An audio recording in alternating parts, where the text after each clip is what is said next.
Okay, it's being recorded. Okay, thank you for being in progress. You're welcome. All right, so this is for my principles of music Wait, education. first of all, how are your grades? Oh, my grades are good. They're really good. What what'd you get? What did I you got get? a I got a 3.8 last semester. Wow. I was proud of So, it. well, what happened to me? How come I'm gone? Are you like exiting the app or No, no, no. It sent me a thing that you're recording, and for some reason, start video. Okay, these yeah, there we go. computers. Oh Computer. God. Okay. All right, here we go. All right. So yeah, my So grades your are good. grades are you're good, and you like the school, of course. A lot, yeah. Yeah, well, music is a lifestyle. So hmm if It is stressful. I'm taking so yeah, many credits, but that's expected. good, good. That's all right. You'll be a great music teacher. Yeah, oh, I know how to play bassoon now. I did that. I Wow, am that's currently great. learning saxophone and flute. Saxophone is easy. Oh my gosh. I It's so told you. flute is not easy, but I'm getting it. Well, that's why I wanted you to learn the clarinet because I knew once you learn clarinet, you could branch off to the saxophones. Yeah. And sax is great for jazz. hmm So yeah. So anyway, um when are you coming back? Um, May 20th, around then, like that weekend. Wow, a whole year. That's Crazy. I great. know. I feel like I got here yesterday. Like it's crazy, but Are your parents proud? yeah, I think so. They come up and visit me every now and then. They Yeah, visit that's me more nice. than anyone else's parents I've ever heard of. They're coming up for Easter. They're coming up for Easter. I don't get a Oh, break, so they're gonna hang out. We're gonna go to church and have dinner and all that. beautiful. hmm All right, well, invite me over for coffee. Yeah, right. Over the summer. You got it. So what's going on? So I have to interview a teacher. So I picked you for Thank you. my principles of music education class. It has to be a Good. teacher like a music teacher that teaches K through 12. Um, so yeah, it can be public or private, it doesn't matter. So I came up with some questions to ask just to like get a feel for like what teaching is about? Because I don't know anything about teaching, so I'm asking a teacher. So okay, here we go. Um, the first question I have is what inspired you to become a music teacher? Probably my teacher who I had in the third and fifth grade, um, Sister Immaculate, because she was always wonderful. And I learned from then that in order to be a successful teacher, you have to be liked by your students. Now, you're not going to be liked by them by being silly. I Mm-hmm. mean, you have to be liked by them in a special way. Um, and that's to motivate them and to make them want you to be, and they have to want to be with you. That's very basic. Mm-hmm. Um, so and there were other teachers throughout school who I always felt, wow, that person's great. You just wanted to get to their class, and when the semester was over, you felt bad because they were so together. And of course, along with that comes the fact that you really do more than just teach your subject area. You really teach about life. Mm-hmm. And that's a really special, it's teaching is a calling. It's like if you want to become a priest or a nun or a doctor, you want to help people. You have to be a people person. And if you're a people person, then teaching is the answer. It really is. You're not going to become a millionaire being a teacher, but Mm-hmm. you do become a millionaire because of the fact that the things that make you feel rich as a person are the results of being a teacher. Mm-hmm. Sorry, I'm just writing a little That's okay. Do your thing. Listen, bit. I would normally ask you if you wanted a piece of gum, but I'm a little far, you know? yeah. Just a little bit. Okay, cool. Okay, next question. As a musician, who are some of your musical inspirations? I can name a few, but you should tell me. Well, certainly Paul, John, George, and Ringo. Mm-hmm. Um, that's why, as a teacher, I feel that it's important to reach a student to find out what they're interested in first. Because if you can relate to them, they're very open to want to learn. But then once I got into music, I found out that, Mozart, Beethoven, Bach, and Brahms were amazing people. I think I love classical music now, and then the whole jazz thing is good. Um, but I'm more into swing jazz rather and bebop. You know, um, but the beautiful thing about music is it's constantly evolving. And I mean, I even like Lady Gaga. I think she's amazing. Mm-hmm. Billy Joel, Elton John. But the thing that put the icing on the cake for me was the Beatles, Mm-hmm. and watching them on the Ed Sullivan Show when I was in the fourth grade. There's a feeling I got from that told me that for the rest of my life, I want I want to make that feeling part of me.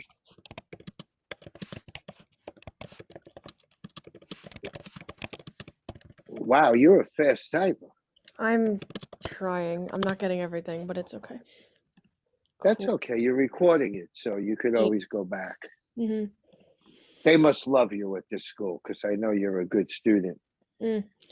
That's the other thing too with teaching. When you first start out, you don't necessarily you don't realize the impact you have. But now that I've been teaching for 42 years and I've seen a lot, I've been in touch with a lot of students that I taught over the years, you really begin to see how you've made a difference in their lives. Mm-hmm. And, it's so important to them to show you their accomplishments.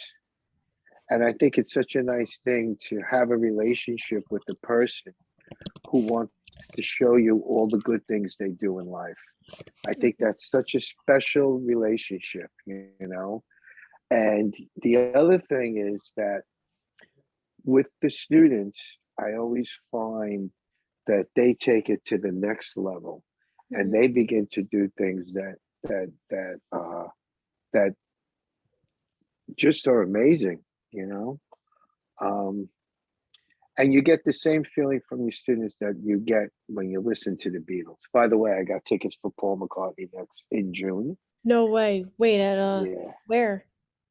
Giant Stadium. So that's going to Wheat be a great Field? one. And I'm going to see Ringo the week before at the Paramount. He's playing at the So Paramount? That's like a yeah, not small the tiny. Paramount. I'm so sorry. It's not the Paramount's the thing on the island.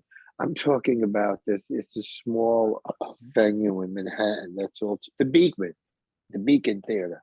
Oh, that's That's that's cool. yeah, That's crazy. yeah. That's cool. Mm.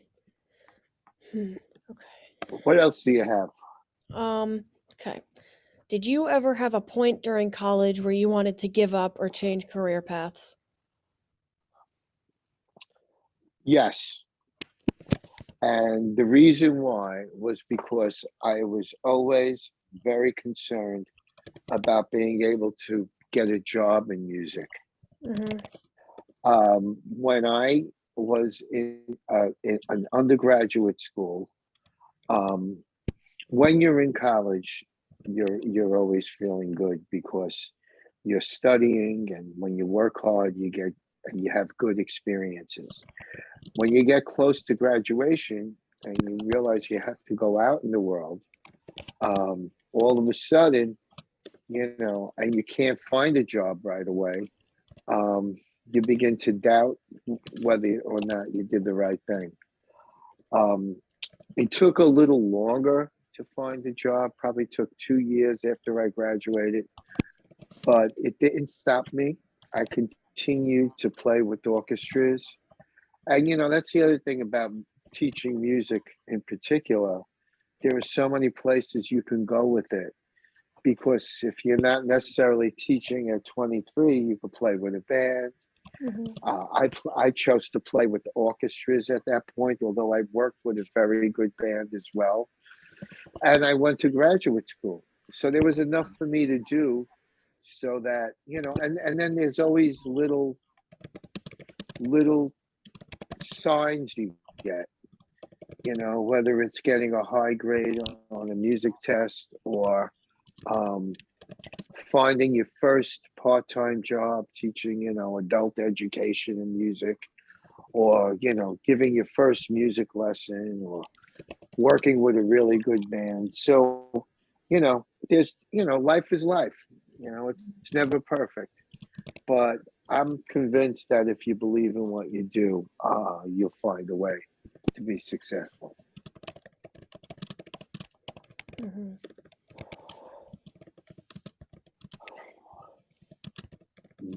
Very good with the typing. Thank you. You must be a great texter. Yeah, You, I've had practice, I guess. I don't you know if do the I don't, it's not good for my double thumb. thumbs. Yep. Oh my God. Yeah, I've been having this problem where now when I play clarinet, my hand position is like wrong. So I'll be like playing and my thumb will like go flat like this. So now I have like pain in my thumb. So I have to like completely fix my hand position because it's like not right. But I don't think Well, that's because of texting. It's just because I'm playing my instrument wrong. one thing I'll tell you about technique and positioning and stuff, because I play upright bass, and there's a lot of things that go on with that, and positioning and the way you stand and all those things make a difference.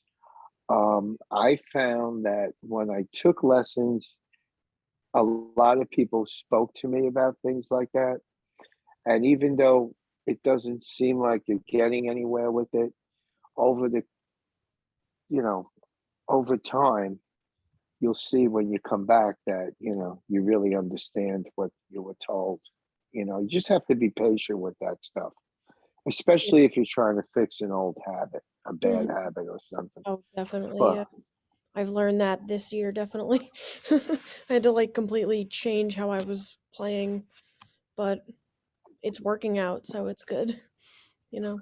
yeah, well, you get an expert, and they really can zone you in on particular things, and that's all good, Hmm. you know.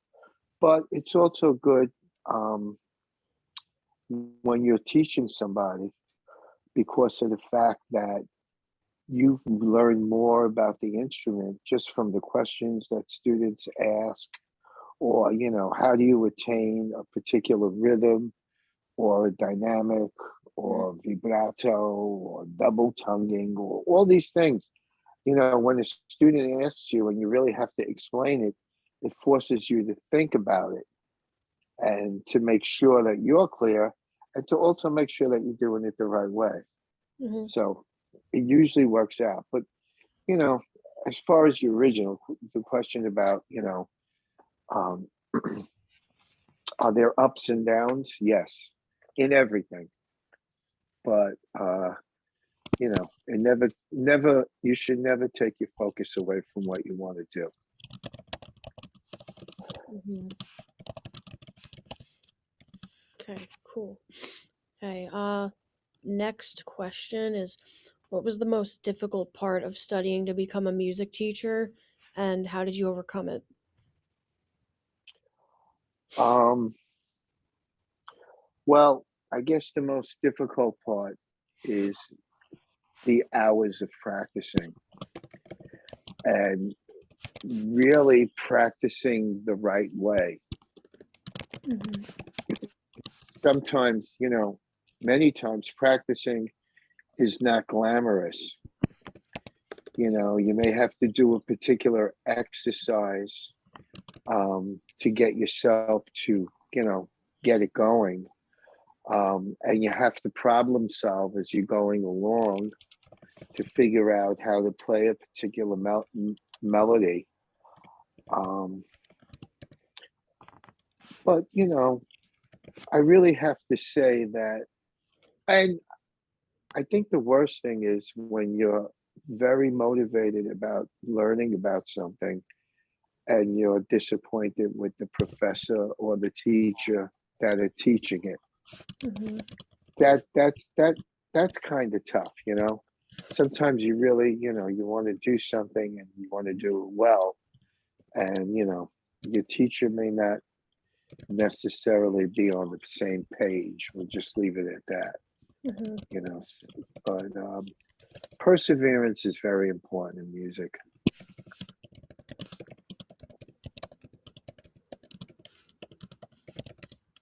Okay, cool. Um, I have like a lot of questions.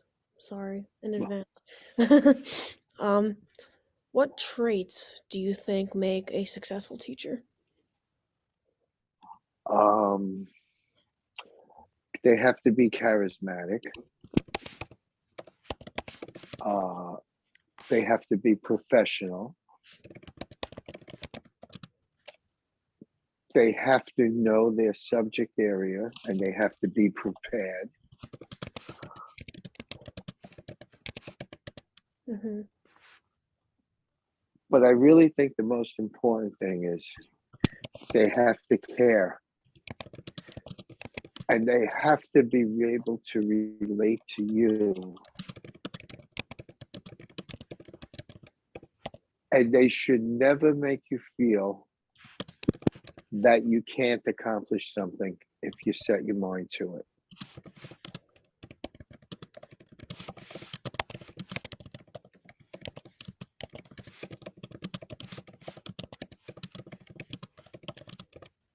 Hmm.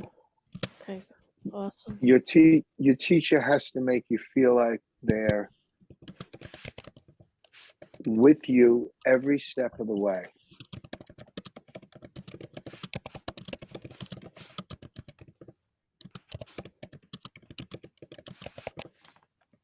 And it's very important to be patient and positive.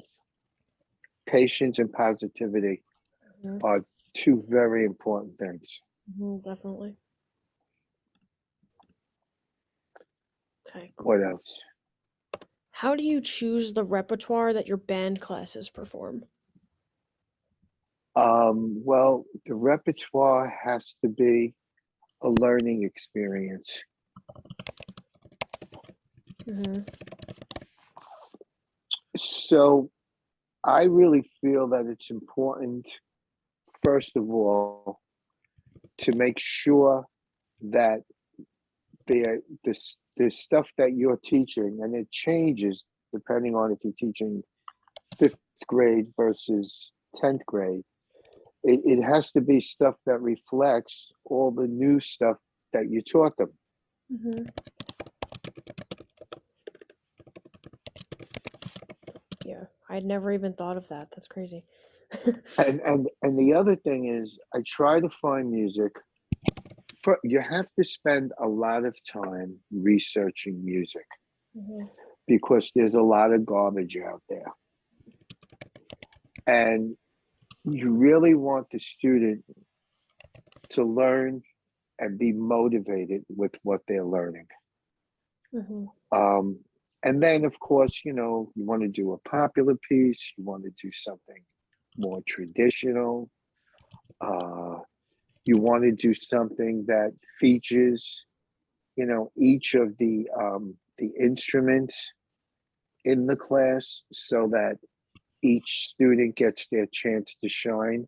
And you don't have to necessarily do it with every piece, but if one piece you're featuring, if there's a clarinet solo, then maybe you want to make sure next time there's a trumpet solo or there's a bass solo, Hmm. so that everybody has something special Everybody has something in the music that makes them special.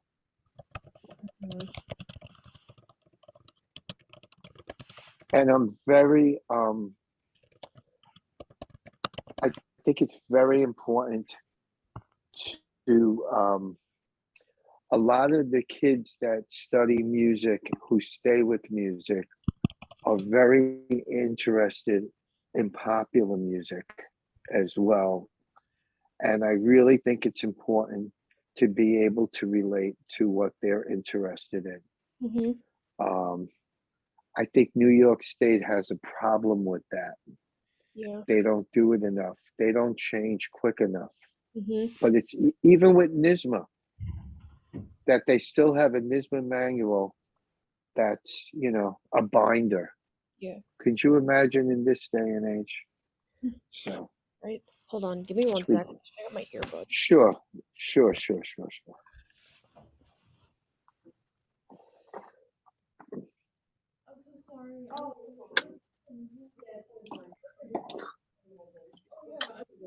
No, you're fine. You're fine.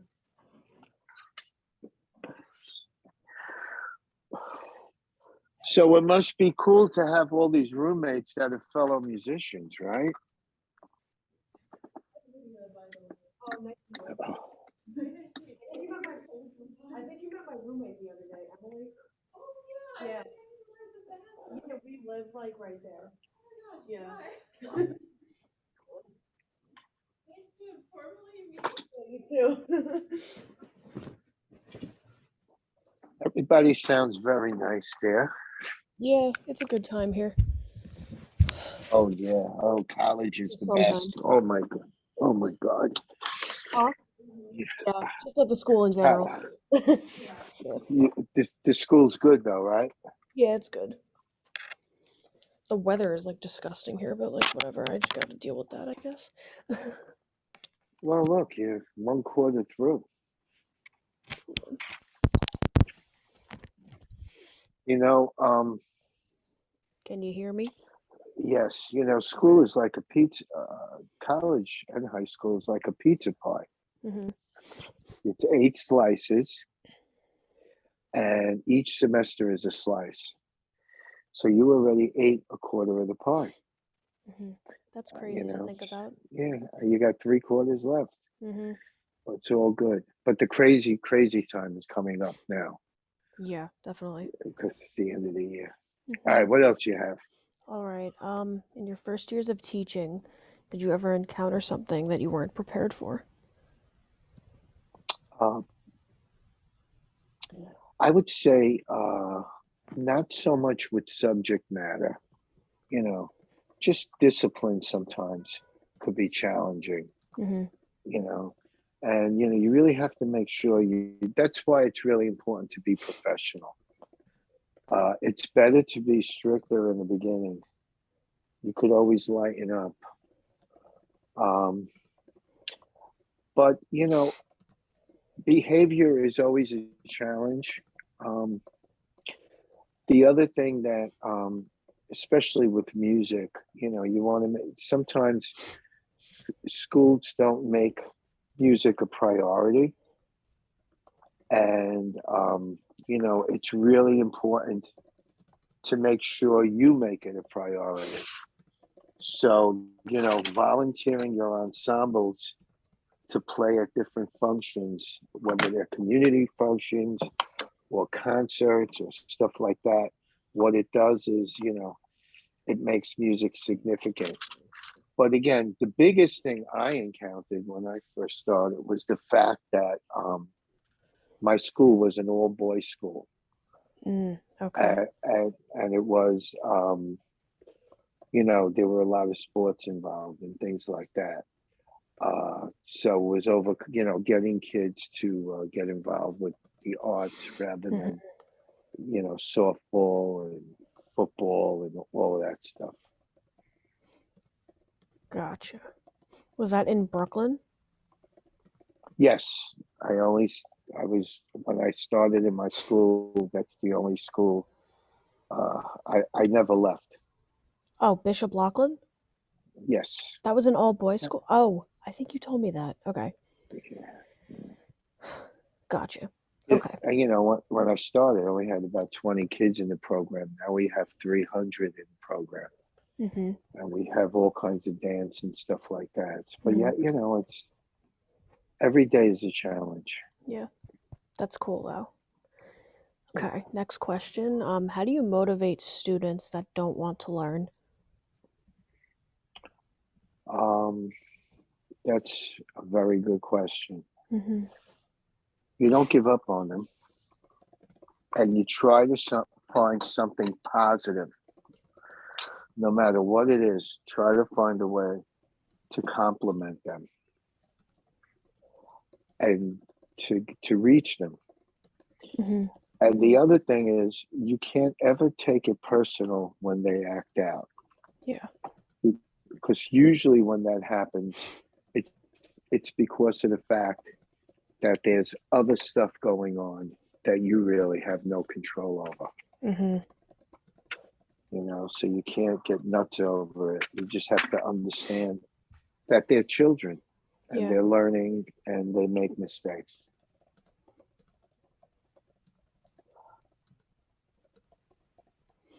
Yeah, I'm just nervous that no one's gonna like what I'm teaching, and they're just like not gonna like my class or just whatever, and it's like, how do I motivate someone to like enjoy something they That don't want to well, do, you you know?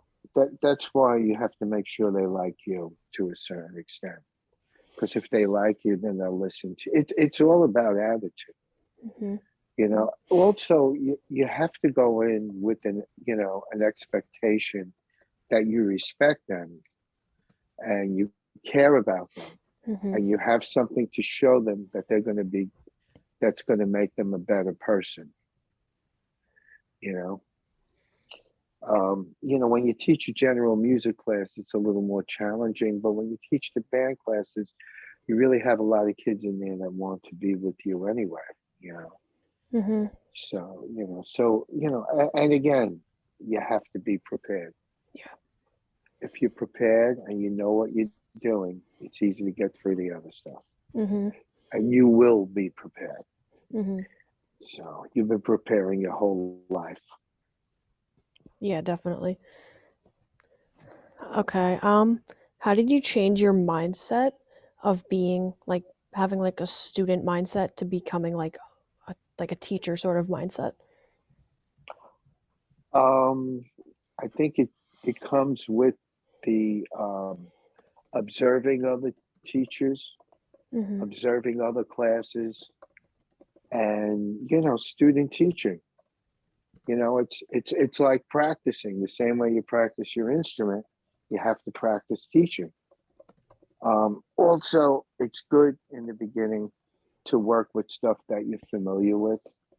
For example, if you did a band arrangement in school, you might want to use that because it's something you're comfortable with.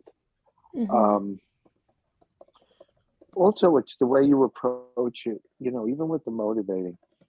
If you go in there wanting to have a lot of fun, and, when I say fun, I mean learning fun, I think the kids pick that up. You Mm-hmm. have to be energetic and motivating. That's why it's important to sleep well and, your appearance to look a certain way. Mm-hmm. You got to play the role, and it takes a while too, experience, the more you do it, the more comfortable you get. Mm-hmm. Gotcha. Sorry. It's all right. Okay. Do you develop your own curriculum, and if so, what like unique things do you include? And also, like, how do you decide what to teach and what not to teach? Well, there are New York State standards. So, Mm-hmm. and I'm also belong to, the National Association for Music Education. NAFME. Um, Uh-huh. Yeah. yeah, NAFME and NISMA, in terms of teaching instrumental music, there are on different grade levels, there's different things you want to cover. So, you start with simple rhythms, you get to the more complex ones. You start with the easy notes on the instrument, you get to the more difficult ones. So that's pretty much curriculum driven. Mhm. And then in the general music class, um, you really want to make it interesting and at the same time motivating. Mhm. But you also want to make sure you cover, you know, the important people in music. And the big thing now too is all this cross subject teaching. So Mhm. for example, we did a thing on the Civil War with the social studies classes, and different departments, whether it was English teachers presenting literature from that period, social studies teachers just giving the background of it. And in our case, we did the music, you know? So those kind of things are really fun too, you Mhm. know? And then if you have festivals and things like that, you bring certain subject areas together, with the language department, if you wanted to do something on music, Western music from Europe, and study some of the great composers. There's so many ways you could cross teach things, but the important thing is you want the students to come away from your class and be able to listen to music, even make music that's more sophisticated than what it was before they Mhm. took your class. Yeah.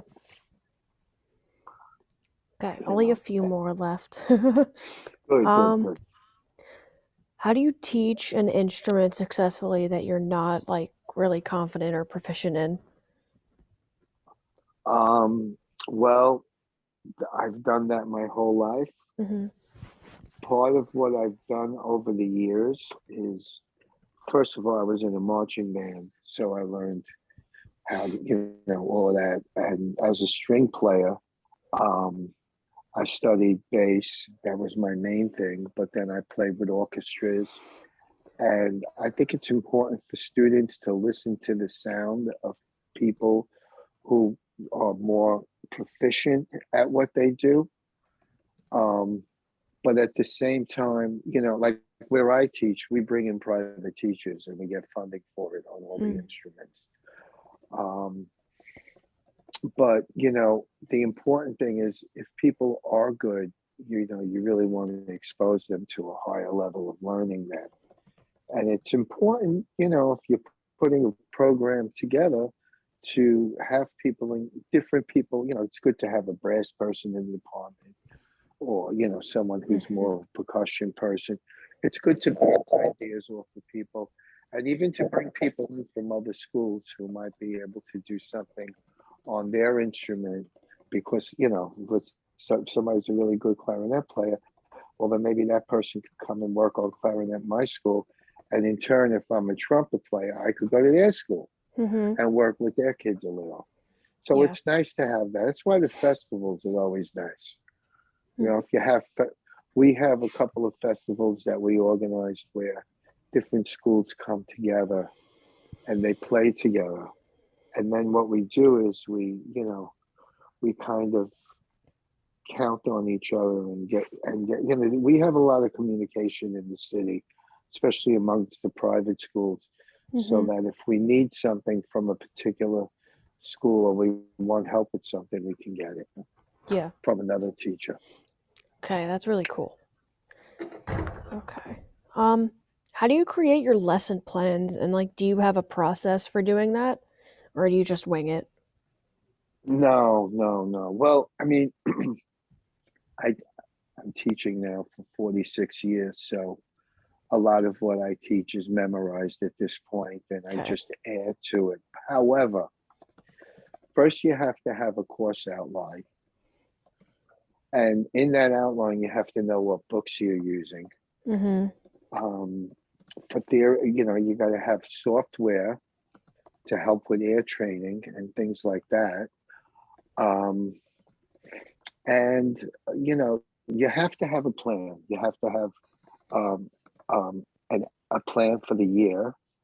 And then, you have to have individual unit plans so you know what you're going to accomplish a Hmm. particular month. And then you have to focus on the individual lessons and what you're trying to cover. Um, Another thing I always did is I always visited other schools, especially if I heard a school place really well. For example, there was this one school, Marine Park Junior High School, and Oh my God, yeah. My they friend had from a Marine really Park. what's her name? His name is Noah Tan. He is a junior at Crane. Well, that's a fabulous music program. So I went there and spent 3 days there. And then there was another school in Queens where I did the same thing. I even went to Bishop Carney. I mean, that's Hmm. something you do on profession. You get certain professional development days. And one thing we used to do is visit different music programs in other schools. Hmm. That was very helpful. Yeah. Alrighty, cool. Um,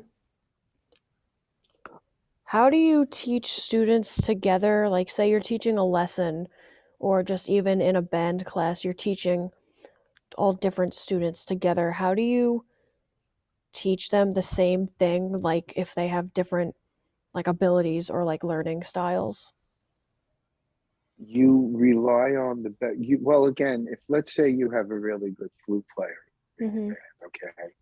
So then maybe what you want to do is you want to do something in the arrangement so that the flute player is getting the spotlight.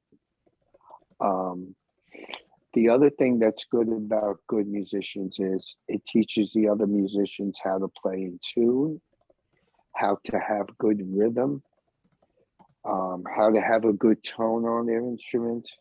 So what you do is you make your better musicians your section leaders, and you kind of get them, you involve them to help you. Mhm. And another thing I always did was I have students that are my best friends now, and I even had them conduct the band, Mhm. and just leaving it very open so that people have different experiences. And to be honest with you, it actually works out well Mhm. because when you have a couple of kids that really know what they're doing, you could utilize them in a way that you can, and then maybe even have something special for them to do Mhm. amongst their group. So if Yeah. you had really four good people, maybe you could do a quartet with them, or ask them, just work off of them, you know, and be careful with that too, because you don't want to make the other students feel inferior. Mhm. So you got to kind of feel out the kids you're working with and make sure that they're not going to turn the other students off. Mhm. Okay, cool. But it works just fine. Alrighty. And then this is the last question. What is your Good. favorite part of teaching music? My favorite part of teaching music is first the Christmas concert. And the reason why is because around the holiday season, even if you're not Catholic, I know you're in a different situation, but kids get very excited when they go on break. And, there's nothing like the culmination of everything you taught happening in a concert. And usually that time of the year when family and friends come to these concerts, they're in a good mood too. So it's really special. Um, the other thing I like is I always loved Thursday rehearsals after school because it's always the end of the week. And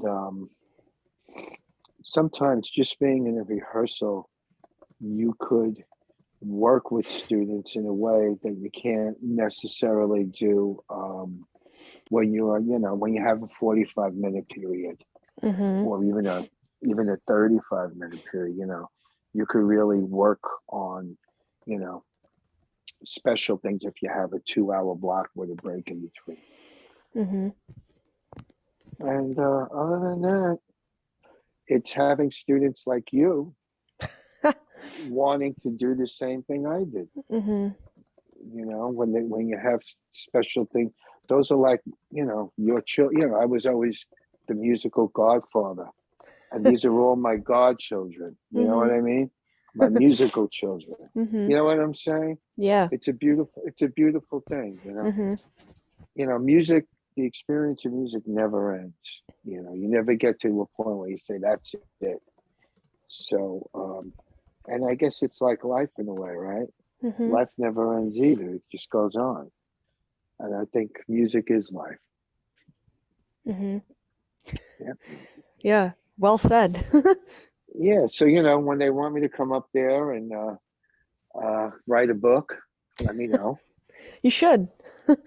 Yeah. Got all your inspiration right here on this interview. Good. Yeah. Sounds good. Mm-hmm. Anyway, I have an elliptical waiting for me. Okay. Sorry if Uh, I kept you too long. I had a lot of you think you did not keep me too long? The Met game is starting late. The cool. Rangers are starting late, Mm-hmm. and this is fun. Okay, cool. Thank you so much for doing this. This helped a lot, Yeah. actually. Make sure you give your parents, both of them, a big hug for me. All right. I will. I'll see them soon, so you know. All right, kid. All Enjoy. right. All right. Thank you. All right. Bye I'll see you bye. later. Bye.